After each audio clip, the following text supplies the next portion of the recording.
Baik pemirsa, kita sudah mendengarkan kembali apa yang disampaikan oleh Panglima TNI Hadi Cahyanto. Bukan hanya menggambarkan kronologi ataupun timeline bagaimana proses penemuan dari FDR, Flight Data Recorder yang merupakan bagian dari black box pesawat Sriwijaya SJ182 tadi, tapi juga sudah memberikan informasi begitu detail bahwa sebelumnya telah ditemukan terlebih dahulu pecahan termasuk ataupun bagian dari FDR ini yaitu underwater acoustic beacon yang fungsinya adalah memberikan sinyal. Ditemukan 2 buah underwater acoustic beacon ini. Kemudian pada pukul 16.40 ditemukan FDR yang akhirnya dibawa oleh si rider, kemudian langsung disampaikan oleh Kepala Basarnas atau Panglima TNI menyerahkan kepada Kepala Basarnas di Jakarta International Container Terminal Tanjung Priok, Jakarta Utara. Kita tadi sudah menyapa narasumber pertama, ada Pak Cepi Hakim, dan juga di samping saya sudah hadir Ibu Ruth Hana Simatupang yang juga merupakan mantan investigator KNKT. Selamat malam Ibu Ruth Hana. Baik, sehat ya Bu? Sehat. Baik. Rasanya Bu Ruth kemudian juga Pak Cepi ini kita bisa mengapresiasi kinerja dari tim SAR gabungan, Basarnas, kemudian juga dari Angkatan Laut yang begitu keras upayanya sehingga kita mengetahui dari awal begitu cepat penanganannya Pak Cepi, ditemukan potongan-potongan dari bagian tubuh jenazah ataupun jasad korban jatuhnya pesawat ini, kemudian puing-puing pesawat, dan saat ini di hari ketiga kita sudah bisa menemukan FDR atau Flight Data Recorder. Pak Cepi, tanggapannya? Ya, kita apresiasi ya pada semua yang terkait hal yang mereka bisa kerjakan, dan alhamdulillah kita sudah berhasil mendapatkan flight data recorder. Ini satu hal yang sangat bermanfaat dalam konteks tim KNKT untuk melaksanakan investigasi, karena data-datanya kemudian bisa dengan mudah untuk diperoleh. Mudah-mudahan black box atau flight data recorder ini bisa terbaca dengan baik. Kita bersama, langkah berikutnya dari KNKT kabarnya akan mengunduh FDR ini memakan waktu 2-5 hari Ibu Ruth. Tapi juga ini kita ingin membayangkan bersama karena dari informasi yang kita dapatkan juga bahwa black box di dalamnya ada FDR, Flight Data Recorder Ibu, kemudian juga CVR, Cockpit Voice Recorder dibungkus dalam black box yang memiliki daya tahan terhadap berbagai macam benturan, api dan sebagainya. Tapi kemudian kalau sekarang terpecah sampai CVR-nya entah di mana yang ditemukan sekarang baru FDR, bahkan FDR itu pun juga ada pecahan-pecahan tersendiri. Apa kira-kira gambaran bagaimana kondisi jatuhnya pesawat termasuk juga jatuhnya black box saat itu? Ya, ini kalau melihat pecahan seperti itu dan dia bisa sampai terpisah dari kotak yang harusnya mereka bersama, ya itu samping-sampingan, ya saya pikir ini berarti benturannya sangat keras sekali ya.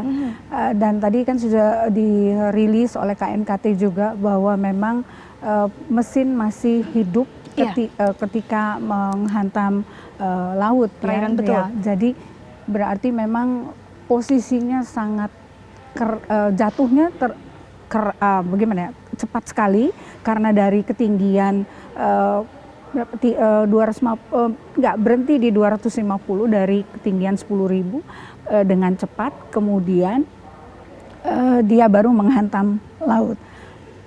Excuse me. Nah, proses itulah yang dari hantaman yang dari atas itu yang membuat dia mungkin juga terlepas ya, kan dia biasanya berada di ekor pesawat, jadi dia terlepas. Mungkin si black box saya pikir dia sudah keluar dari pesawat, ternyata belum, begitu menghantam ya baru dia terlepas, kemungkinan begitu ya. Kalau lihat pecahannya sampai beaconnya aja bisa bersama, kenapa FDR dan CVR-nya bisa terpisah? Berarti black box-nya sudah terbuka ini. Kayaknya memang kalau lihat di televisi saat ini memang sudah terbuka dia. Biasanya ada covernya yang menutup mereka. Baik, itu kita lihat bersama pemirsa di gambar di layar kaca itu adalah gambar FDR yaitu Flight Data Recorder yang diserahkan oleh Panglima TNI kepada Kabasarnas dan memang dikemas dimasukkan dalam kotak plastik tersebut, dalamnya juga ada air. Nah, itu merupakan bagian yang sudah terbuka dari bungkusnya, begitu ya Bu ya? Iya. Artinya terbentur dengan keras Ibu. Iya. Nah, kalau sudah terbuka begini apakah mempengaruhi terhadap daya informasi yang disediakan oleh FDR ini? Apakah ada kesulitan tersendiri kemudian untuk membacanya atau mengunduhnya? Kalau mengunduhnya sih tidak mendapat kesulitan kemungkinannya. Semoga itu tidak merusak karena dia kan disimpan juga dalam microchip yang khusus ya untuk menyimpan semua rekaman-rekaman perjalanan si pesawat ini. Nah, jadi ya kita berharap saja itu tidak rusak dengan benturan yang keras tadi, kemudian bisa diunduh datanya, kemudian dibaca oleh analisnya nanti. Baru nanti kalau ketemu CVR-nya akan ditranskripkan rekamannya itu, kemudian dicocokkan pada detik sekian apakah yang dilakukan oleh awak pesawat. Jadi per second-nya itu, per detiknya itu akan disesuaikan tindakan dengan suara-suara atau pergerakan si pesawat yang tercatat dalam FDR. Jadi itu yang membuat proses analisis para investigator ini memakan waktu. Artinya dengan kondisi seperti ini juga tidak akan mempengaruhi ya Bu ya, dari proses pengunduhan dari FDR. Dan ini kita akan mungkin juga bisa mendapatkan keterangan dari Pak Cepi, termasuk juga pandangan dari Pak Cepi sendiri. Pak Cepi, melihat apa yang sudah disampaikan oleh pihak KNKT bahwa memang pesawat ini juga sepertinya jatuh menghantam laut, juga mestinya masih hidup, dan kondisi-kondisi dari FDR tadi yang sudah kita lihat bersama. Pak Cepi, gambaran atau pandangan apa mungkin yang bisa Anda katakan mengenai hal ini juga Pak Cepi? Ya, saya percaya walaupun terpisah ya data rekaman penerbangan dan data suara di kokpit, mudah-mudahan masih bisa terbaca. Dan saya yakin masih bisa terbaca ya. Flight data, rekaman flight data dan rekaman suara kokpit itu memang terpisah, dan dalam menginvestigasi itu data-data itu dicocokkan tadi seperti Bu Hana juga bilang, dan itu baru proses membaca ya. Nah, dia memerlukan juga analisis, yaitu dipertemukan dengan data-data awal yang diterima. Nah, inilah sebetulnya kunci dari pertanyaan besar selama ini, apa sebenarnya yang menyebabkan pesawat itu seperti itu ya, mesin masih hidup, turun dengan cepat, kemudian hancur lebur dan lain sebagainya.